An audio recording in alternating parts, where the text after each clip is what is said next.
Boa noite, meus queridos irmãos. Graças a Deus por mais um dia que Ele nos deu. Podemos, nesse instante, em família, podemos adorar o Senhor na beleza da sua santidade.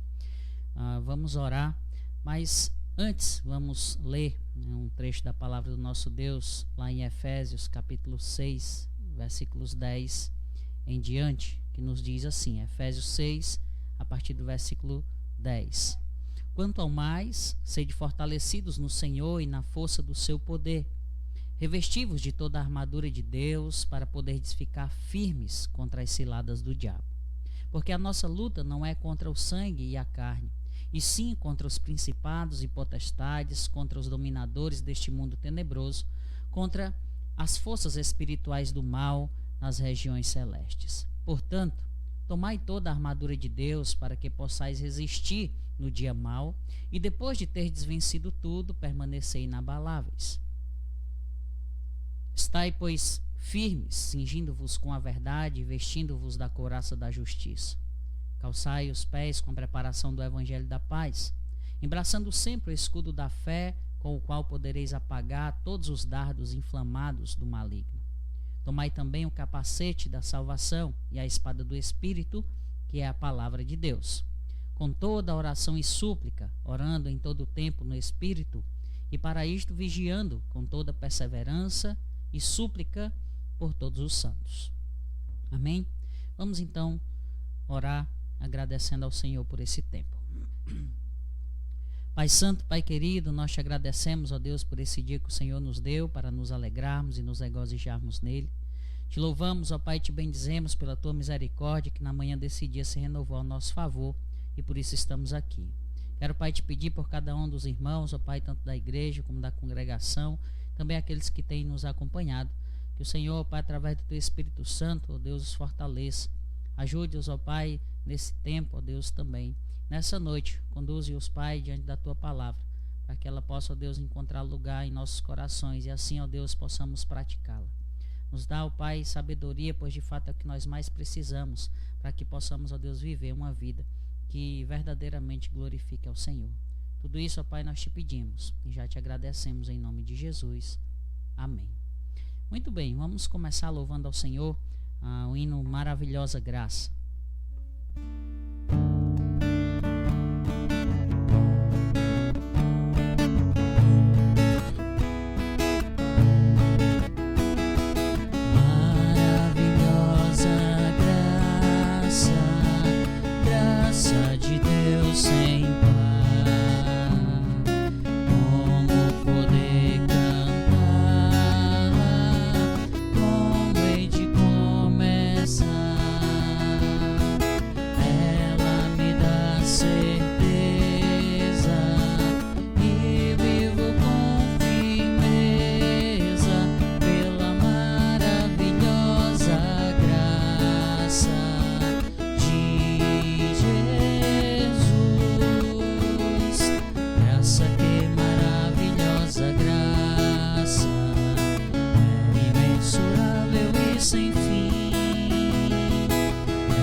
bênçãos traz.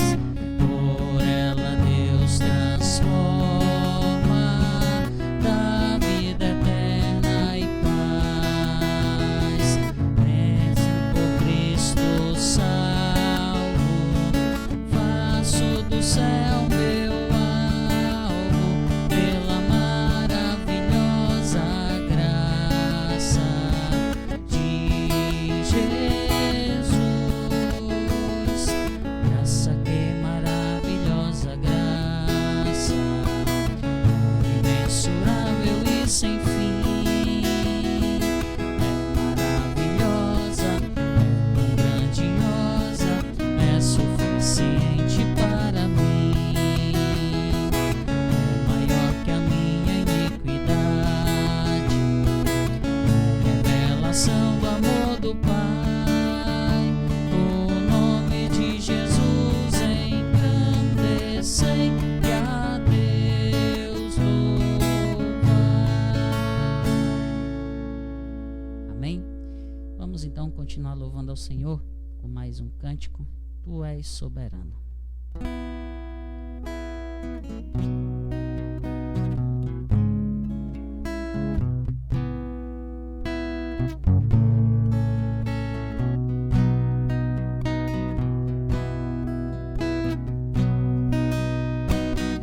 Tu és soberano sobre a terra, sobre o céu. Tu és Senhor absoluto.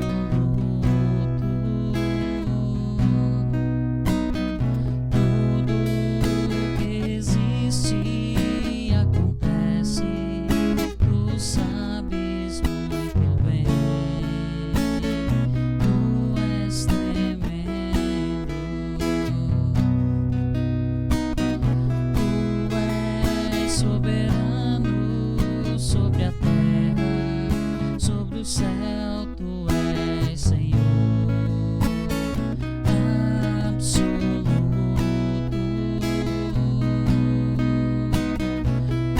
Tudo que existe e acontece, tu sabes muito bem.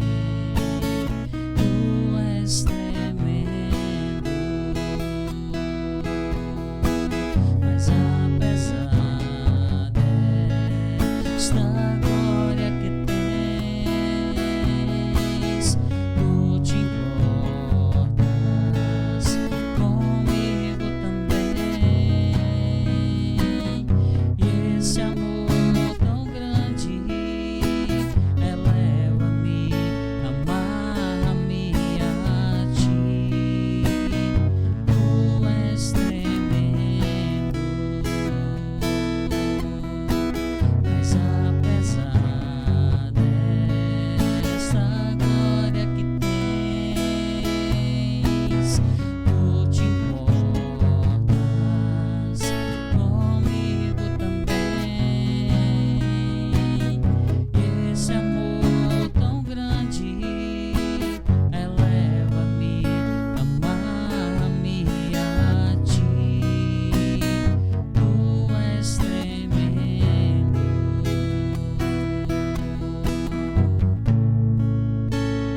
Tu és tremendo.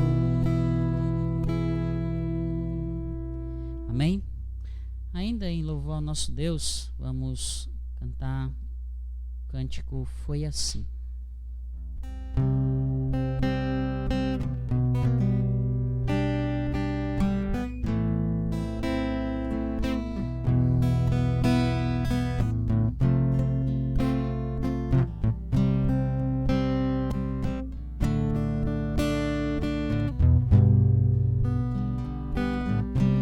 Conheci um mundo mau e com ele seus ardis. Me arrastei no lamaçal, tudo isso porque eu quis saber mais que qualquer um, construir algum amor onde a paz pudesse pudesse ser a verdade pra eu ver, mas Jesus Cristo veio e me achou assim tão sujo, e numa cruz por mim derramou sangue tão puro. Foi assim que me salvou. Eu conheço agora sim a clareza de Jesus. Foi das trevas que eu vim, encontrei-me com a luz. Hoje quero sim saber do meu Mestre Salvador. Quero dar-lhe meu louvor, eu só nele posso crer. Mas Jesus Cristo veio e me achou assim tão sujo, e numa cruz por mim derramou sangue tão puro. Foi assim que me salvou.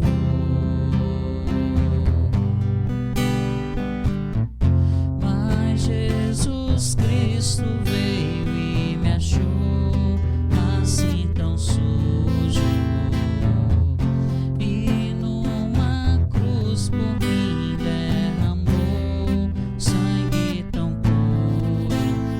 Foi assim que me salvou. Foi assim que me salvou. Amém?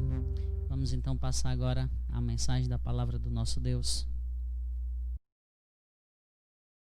Muito bem, meus queridos irmãos, dando continuidade aqui ao nosso culto de oração, né, vamos agradecer ao Senhor mais uma vez, né, por podermos aqui nos reunir, né, em casa com os nossos familiares e aí glorificarmos ao Senhor, prestando a Ele um culto, né. Pela graça de Deus, né, antes de orarmos, nós temos investido aqui alguns meses, né, estudando, né, todos os domingos de manhã. E agora, nesse último mês, né, nas quartas à noite, a transformação escultural que o Senhor fez no caráter de Pedro, né? Nós estamos descobrindo, né, como Deus talha em nós o caráter de Cristo.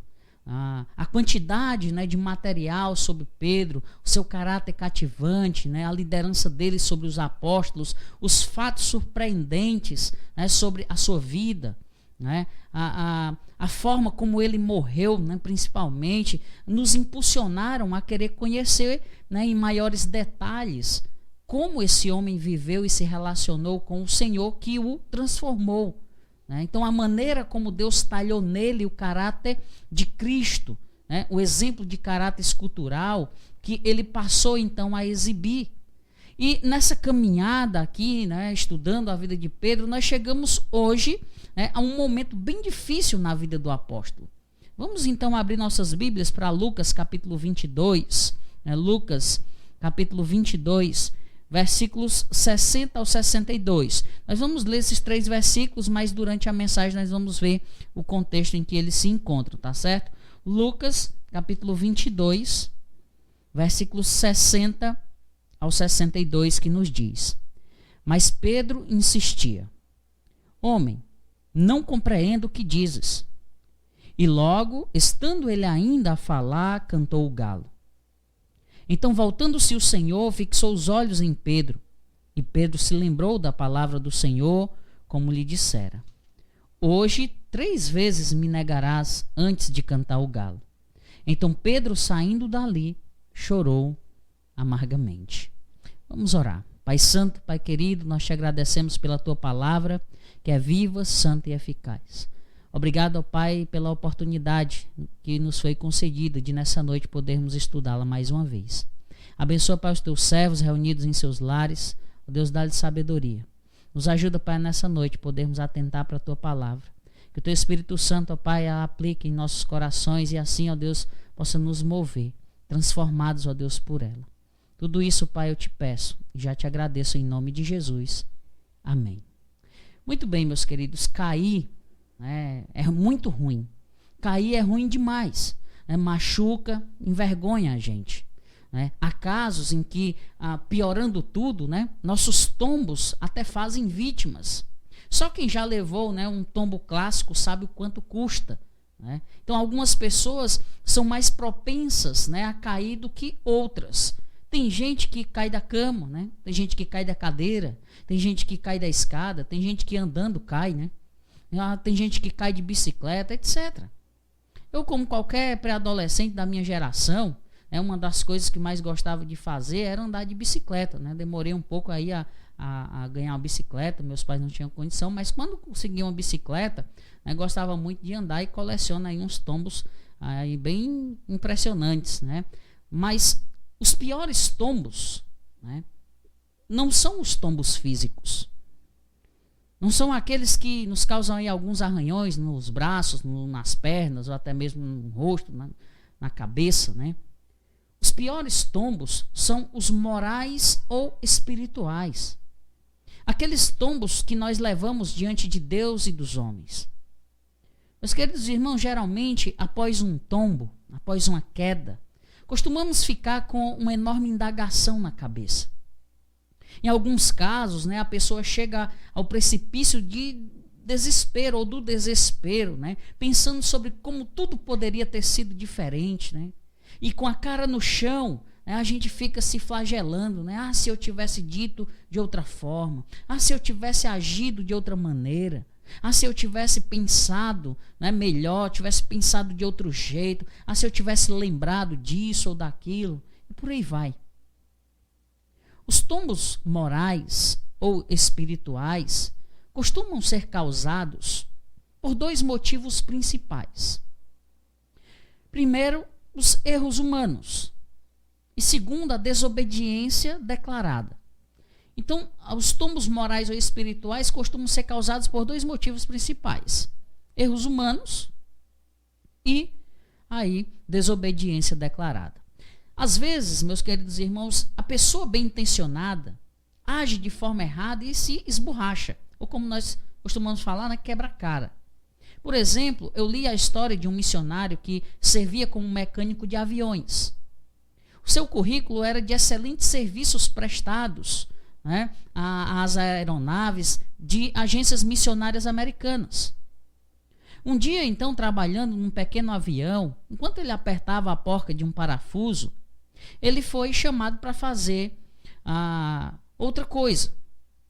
E aí, com todo aquele serviço, ele distraiu-se com a nova tarefa e se esqueceu de voltar para terminar ali o arroxo da porca daquele parafuso daquele pequeno avião.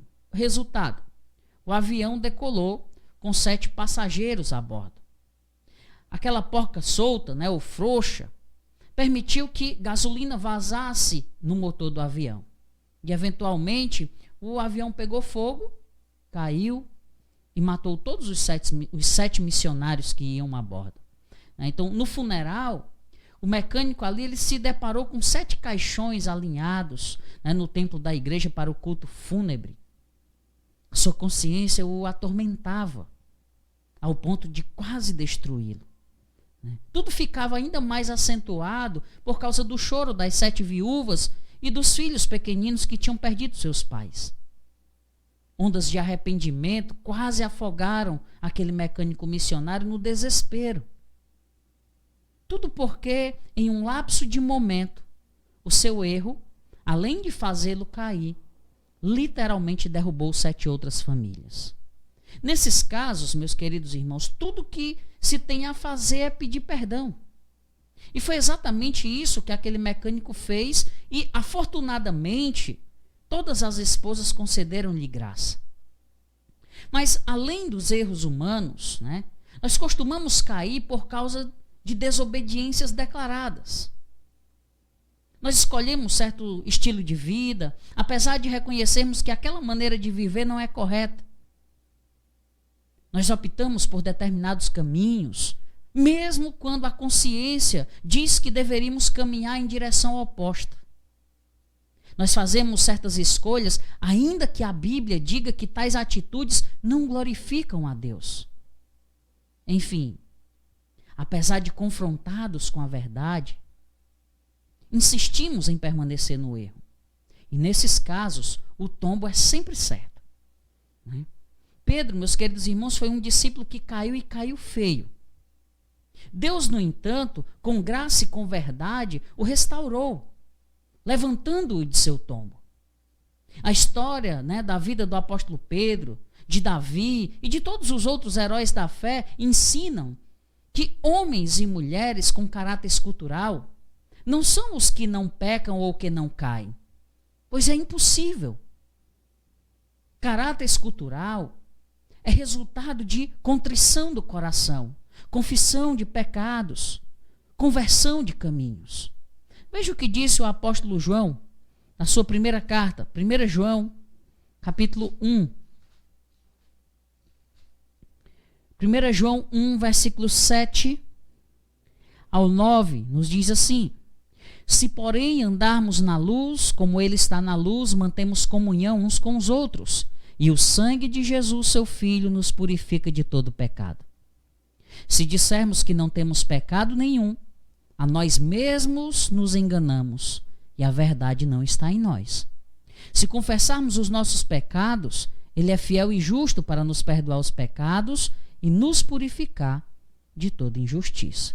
Então, meus queridos irmãos, percebam aqui que o discípulo de Jesus é chamado para andar na luz ou à luz da palavra de Deus.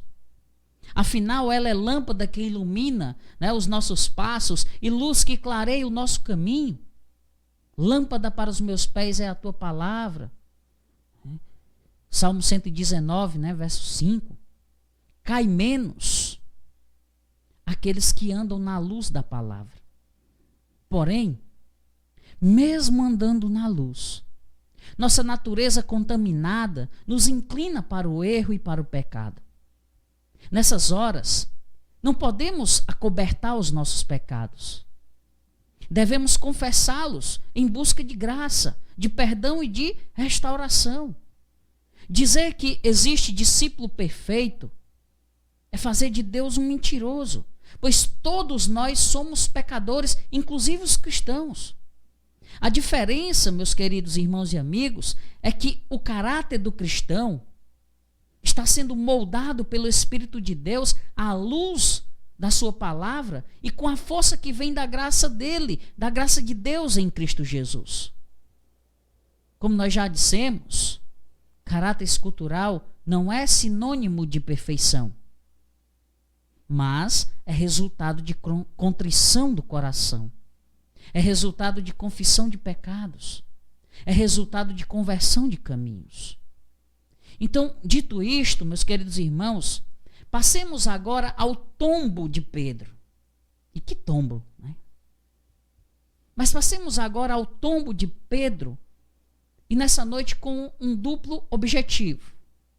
Em primeiro lugar, enxergar a trilha do tombo, ou o caminho que nos leva à queda. E em segundo lugar, investigar qual é o caminho que nos leva de volta, né, ao colo de Deus e que nos mantém em pé. Então, nós vamos olhar para esse texto de Lucas e vamos enxergar ou procurar enxergar aqui a trilha, o caminho do tombo, né? O caminho que nos leva à queda, e investigar qual é o caminho que nos leva de volta ao colo de Deus e que nos mantém em pé. Então, em primeiro lugar, nós precisamos entender que a trilha do tombo começa no orgulho. Nós podemos dizer que essa mensagem é um anexo da mensagem de domingo, né? Nós vimos ali combatendo o gigante do orgulho. Porque nós podemos observar aqui que a trilha do tombo, o caminho do tombo começa no orgulho. Salomão, sabiamente, ele afirmou que o orgulho vem antes da queda. O orgulho precede a queda, lá em Provérbios 16, 18. E no caso de Pedro não foi diferente. Os discípulos, inclusive Pedro, pelo caminho com Jesus, vejam bem, eles discutem entre si sobre qual deles era considerado maior. Volte lá então para Lucas capítulo 22. Lucas 22, versículo 24. Lucas 22, versículo 24. Suscitaram também entre si uma discussão sobre qual deles parecia ser o maior. Então percebam aqui, os discípulos, inclusive Pedro, pelo caminho com Jesus, discutem entre si sobre qual era, ou qual deles era considerado o maior. Jesus então os repreende, ensinando que no reino de Deus, o maior não é o que tem mais servos ou é servido, mas quem mais serve. O grande benefício do reino de Deus não é receber o aplauso dos homens, mas comer na mesa do Rei Jesus. Olha os versículos 25 ao 30. Lucas 22, 25 ao 30. Mas Jesus lhes disse: os reis dos povos dominam sobre eles, e os que exercem autoridade são chamados benfeitores. Mas vós não sois assim. Pelo contrário, o maior entre vós seja como o menor, e aquele que dirige seja como o que serve. Pois qual é maior? Quem está à mesa ou quem serve? Porventura, não é quem está à mesa? Pois no meio de vós eu sou como quem serve. Vós sois os que tendes permanecido comigo nas minhas tentações.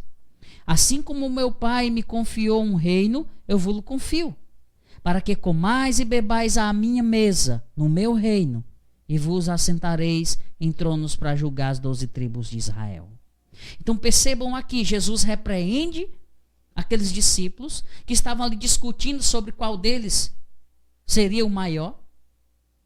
Jesus ensina para aqueles discípulos, inclusive Pedro, que no reino de Deus o maior não é quem tem mais servos ou é servido, mas quem mais serve.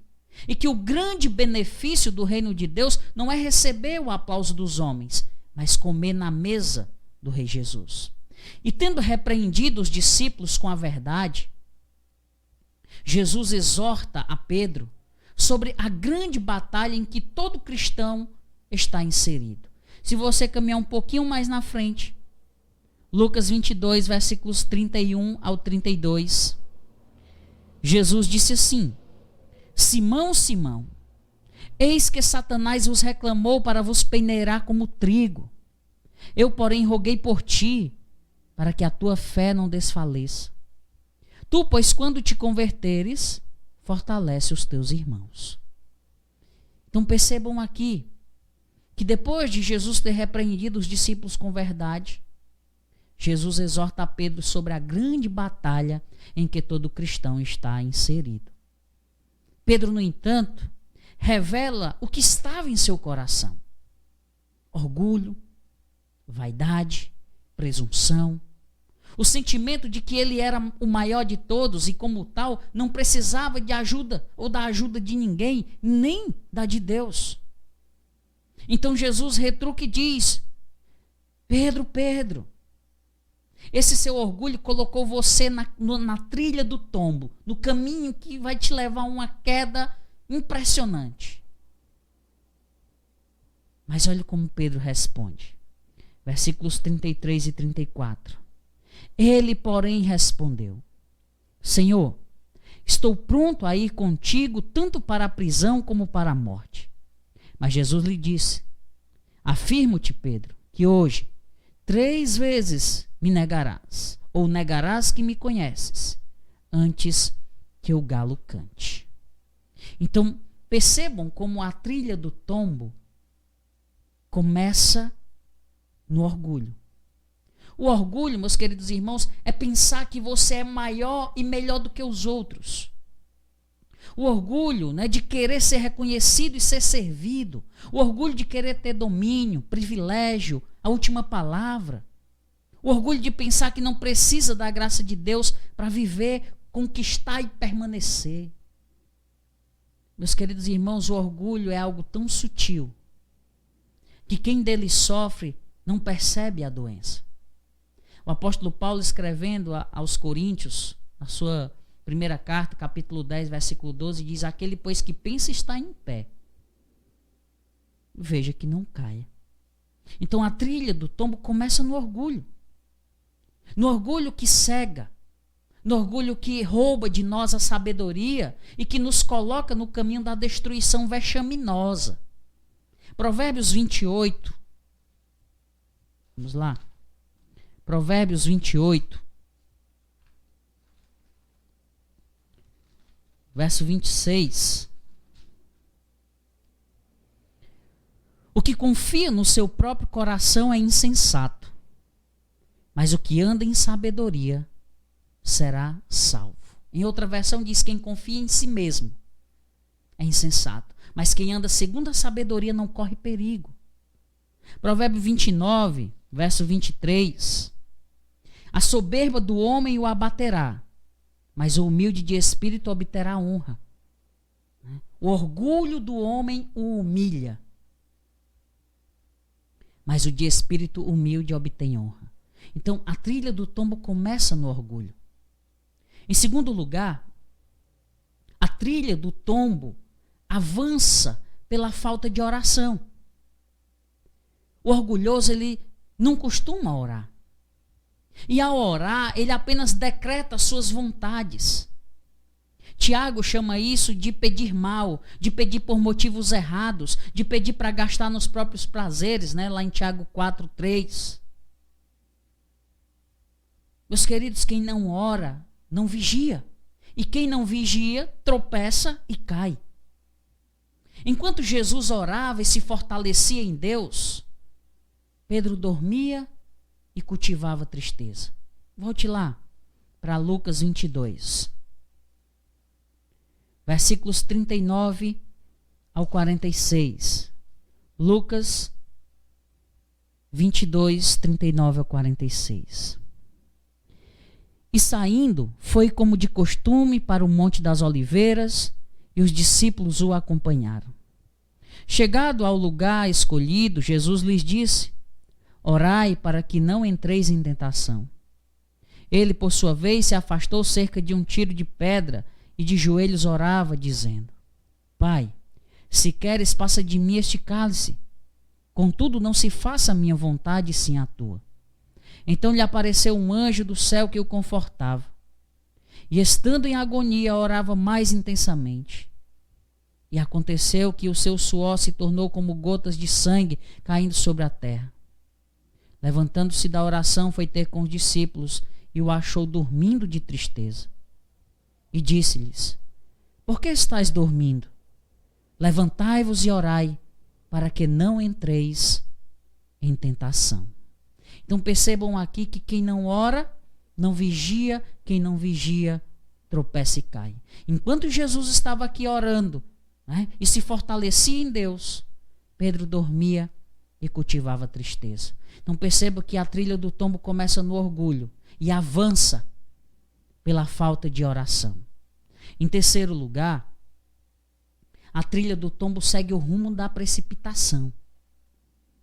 A trilha do tombo começa no orgulho, avança pela falta de oração e segue o rumo da precipitação. Observe aqui a atitude de Pedro, versículo 47 ao 51. Falava ele ainda quando chegou uma multidão, e um dos 12, o chamado Judas, que vinha à frente deles, aproximou-se de Jesus para o beijar. Jesus, porém, lhe disse: Judas, com um beijo traz o filho do homem? Os que estavam ao redor dele, vendo o que ia suceder, perguntaram: Senhor, feriremos a espada? Um deles feriu o servo do sumo sacerdote e cortou-lhe a orelha direita. Mas Jesus acudiu, dizendo: Deixai, basta. E tocando-lhe a orelha, o curou. Então percebam aqui a atitude de Pedro. É verdade que Jesus tinha falado da necessidade de eles levarem consigo espada. Versículos 36, né, ao 38. Jesus havia falado deles levarem ali, né, espada. Falado ali da necessidade de eles levarem consigo espada. A arma, porém, não era para ser usada para matar outro ser humano, mas para, caso necessário, defender-se, né, de animais ferozes, né, ou até mesmo para caçar, para ter o que comer. Pedro, porém, orgulhoso sem vigiar em oração, precipita-se e parte para a ignorância. O apóstolo, ele quer fazer prevalecer a vontade dele. Ele perdeu a sintonia com o coração de Deus, não confia na soberania de Deus sobre cada detalhe dos acontecimentos. Então ele age precipitadamente, ele age na carne. A trilha do tombo segue o caminho da precipitação. Mas não para por aí. Esse caminho que leva ao tombo vai te levando cada vez mais para longe da presença de Cristo. O orgulho, falta de oração, precipitação. O passo seguinte nessa trilha é na direção oposta à presença de Deus. Em quarto lugar, a trilha do tombo leva para longe da presença de Cristo. Olha o versículo 54. Lucas 22, 54. Então, prendendo-o, o levaram e o introduziram na casa do sumo sacerdote. Pedro seguia de longe. Pedro, que prometera seguir a Jesus até o fim, o faz. Mas o faz do seu jeito. Segue de longe, segue à distância. Meus queridos irmãos, o apóstolo Pedro não queria deixar de seguir a Jesus, tanto que ele estava dentro da casa de Caifás, o sumo sacerdote. Os demais já haviam corrido. O problema é que Pedro seguia numa trilha distante da presença de Cristo. Pedro agora era um mero espectador. E como é mais fácil seguir de longe, né, meus queridos? Como é mais fácil seguir de longe? Quem segue de longe apazigua a consciência pelo fato de estar seguindo. É mais fácil seguir de longe, porque de longe eu não pago um preço tão alto. De longe eu ainda posso ter o controle da minha vida. De longe eu não preciso prestar contas a outra pessoa e ainda posso usar a desculpa de que estou no caminho. Seguir de longe é vir aos cultos quando dá, ou quando for conveniente para mim, mas depois sair de fininho. Seguir de longe é não se envolver na vida de outros cristãos. Assiste uma igreja há tanto tempo e nunca se interessou pela membresia. Seguir de longe é não permitir que outros entrem na sua vida de forma edificante. Seguir de longe é consumir sermão sem fazer aplicação. Seguir de longe é ser um espectador. O problema, meus queridos, é que quem segue de longe ou à distância não sabe, mas está na trilha do tombo. Está na trilha da queda. Em quinto lugar, a trilha do tombo para na roda dos escarnecedores. Pobre Pedro. Começou no orgulho, faltou oração, houve precipitação agindo na carne, seguiu Jesus à distância, e agora veja onde ele foi parar.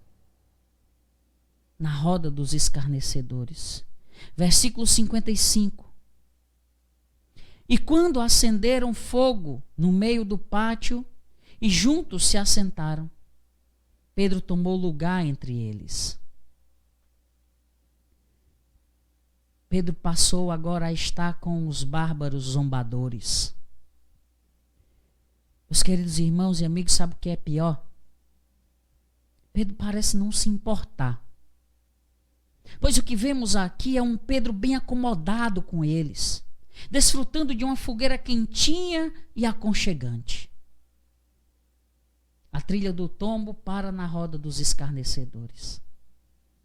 Mas ainda não terminou. Como eu disse no início, chegamos hoje a um momento bem difícil na vida do apóstolo. Agora, a trilha do tombo prossegue na direção da mentira. Pedro agora traz à luz o pecado. Ele foi longe demais na trilha do tombo. Agora, por causa de onde estava, o apóstolo precisava viver de mentira. Versículos 56 e 57. Entre mentes, uma criada, vendo-o assentado perto do fogo, fitando-o, disse: este também estava com ele. Mas Pedro negava, dizendo: mulher, não o conheço. Pedro não quer ser identificado como um dos discípulos, pois não está disposto a pagar o preço. E não somente isto, para não sofrer pelo nome de Cristo, ele tem a necessidade de desconstruir todo o testemunho que havia construído até aquele momento. Então ele relativiza toda a verdade. Ele mente e permanece mentindo. O verbo negar está na forma contínua. Pedro mente e permanece mentindo sobre si mesmo. A trilha do tombo prossegue na direção da mentira. E aí, meus queridos, a trilha do tombo desemboca no vale da desgraça. Tudo começou no orgulho. Depois avançou para a falta de oração. Seguiu o rumo da precipitação. Caminhou para longe de Cristo. Parou na roda dos escarnecedores. Prosseguiu na direção da mentira. E como não poderia ser diferente, desembocou na desgraça. O orgulho levou à desgraça do tombo. Versículos 56 ao 60. Entre mentes, uma criada, vendo-o assentado perto do fogo, fitando-o, disse: este também estava com ele. Mas Pedro negava, dizendo: mulher, não o conheço. Pouco depois, vendo o outro, disse: também tu és dos tais. Pedro, porém, protestava: homem, não sou. E tendo passado cerca de 1 hora, outro afirmava, dizendo: também este verdadeiramente estava com ele, porque também é galileu. Mas Pedro insistia: homem, não compreendo o que dizes. E logo, estando ele ainda a falar, cantou o galo. Meus queridos irmãos, Pedro finalmente e infelizmente chega ao ponto de negar Cristo. Infelizmente, Pedro chega ao ponto de negar o Cristo. A trilha do tombo desemboca no vale da desgraça. E aí você pensa: meu Deus, como pode? Mas alto lá. Não se precipite em condenar. Não dá para ser duro com Pedro, porque todos nós somos como esse apóstolo. Vira e mexe, tomamos a trilha do tombo. Volta e meia, partimos do orgulho e seguimos todos os passos da trilha do tombo até chegarmos ao vale da desgraça. Então não seja rápido em condenar o apóstolo Pedro. Como eu disse no início dessa série, quando pensamos em Pedro, algo que o destacou, logo se vem à mente o fato dele ter sido aquele que negou a Cristo. Mas alto lá. Não seja rápido para condenar. Não dá para ser duro com Pedro, porque todos nós somos como ele. Porque vira e mexe, volta e meia, nós tomamos essa trilha do tombo. Nós partimos do orgulho e seguimos todos os passos até chegarmos aí ao vale da desgraça. E a pergunta é: qual é o caminho de volta? Qual é o caminho de volta? Se você está na trilha do tombo, desejo apontar nessa noite o caminho de volta ao colo de Deus. Ou seja, o lugar de onde nós nunca devemos sair. Se você caiu ou está na trilha que vai levar a essa queda, nessa noite nós podemos observar o caminho de volta ao colo de Deus. Lugar de onde nós nunca devemos sair. O caminho de volta também serve para aqueles que nunca experimentaram a maravilha que é viver nos braços do Pai. Observe, versículos 61 e 62. Então, voltando-se o Senhor. O que é que acontece? O Senhor voltou-se e olhou diretamente para Pedro. Jesus fitou o olho em Pedro. Pedro então se lembra da palavra que o Senhor lhe tinha dito. Antes que o galo cante hoje, você me negará 3 vezes. E o versículo 62 revela o que aconteceu com Pedro naquele momento. Saindo dali, chorou amargamente. Qual é o caminho de volta? Meus queridos irmãos, em primeiro lugar, o caminho de volta começa no olhar gracioso de Deus. Olhar que nos constrange e atrai. Olhar que penetra e revela. Olhar que inspira compaixão. Olhar que nos faz descobrir que Deus não tem prazer na perdição do ímpio. Pode ser que nesse momento o olhar gracioso de Deus esteja sobre você. Não endureça o coração. O caminho de volta começa no olhar gracioso de Deus. Em segundo lugar, o caminho de volta segue na lembrança da palavra de Deus. Assim como Pedro se lembrou da palavra que Cristo lhe tinha dito, nós precisamos da palavra no coração. A fé vem e se mantém por se ouvir a palavra de Deus.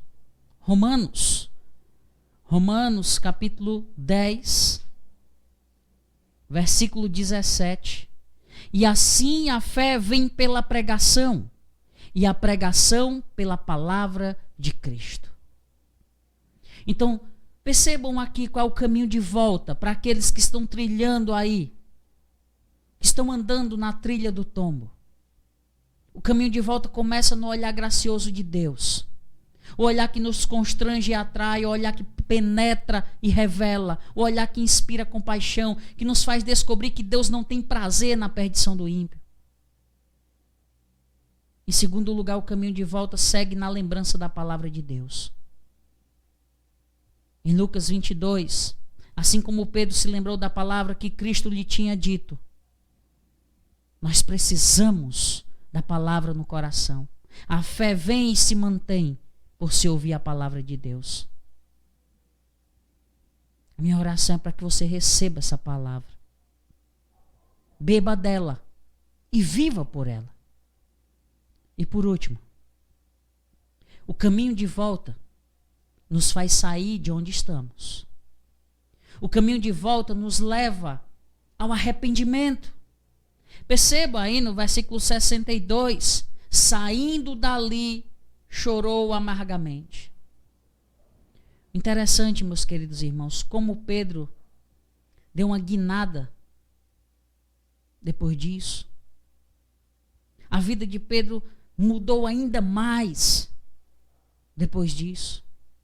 Perceba como tudo começou, Jesus achando aquela pedra bruta. Quando o irmão de Pedro leva, ali a Jesus, quando Jesus diz que ele seria agora Pedro. Quando Jesus começa então ali aquela caminhada, moldando ali o caráter de Cristo em Pedro. Desde lá o encontro na sua casa, quando Jesus cura a sua sogra. Depois quando Jesus vai ao trabalho de Pedro, onde Pedro estava ali pescando. Jesus entrando na vida de Pedro, na sua casa, no seu trabalho, no cotidiano de Pedro.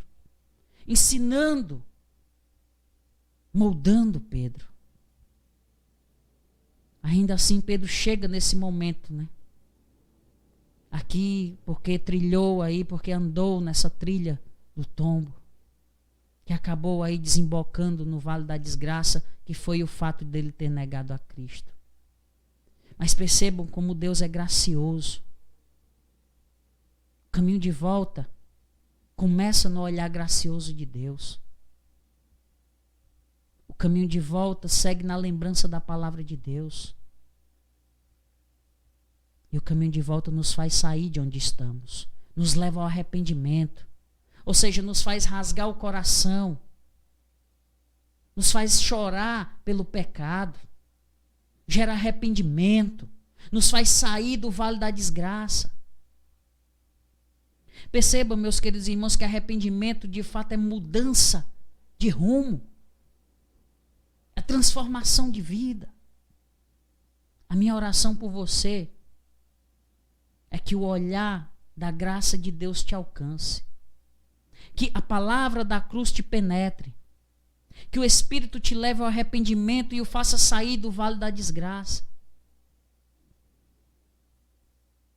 Meus queridos irmãos, a minha oração por nós é que nunca cheguemos a esse ponto, se não é que já chegamos. Ao ponto de negar a Cristo, não com palavras como Pedro fez, mas com atitudes. Que não estejamos seguindo o Senhor à distância. Que o Senhor tenha misericórdia de nós e nos conceda força para de fato o glorificarmos. Se for o caso, saia da trilha do tombo. Siga pelo caminho da cruz. Deus nos abençoe e nos ajude nessa caminhada. Pois somente com a força do Senhor é que chegaremos no final. Curvemos nossas cabeças. Pai Santo, Pai querido, mais uma vez, quero te agradecer pela tua palavra, bendita palavra. Obrigado, Pai, porque ela vem a nós e nos mostra quem realmente somos. Nos mostra, Pai, como o Senhor nos encontrou. Estávamos, ó Pai, de fato em trevas, mas o Senhor nos resgatou, nos transportou para a tua maravilhosa luz. Assim como o Senhor fez, ó Deus, com Pedro, continua, ó Pai, nos santificando. Continua, ó Pai, nos moldando, para que possamos, ó Deus, cada vez mais nos parecermos contigo. Pois essa, ó Pai, é a nossa oração. Essa é a minha oração por cada um de nós.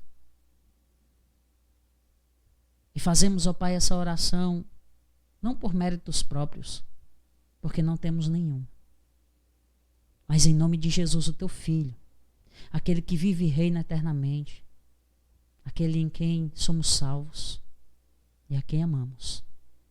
Amém. Um abraço, meus queridos irmãos. Até o nosso próximo encontro, se assim Deus nos permitir.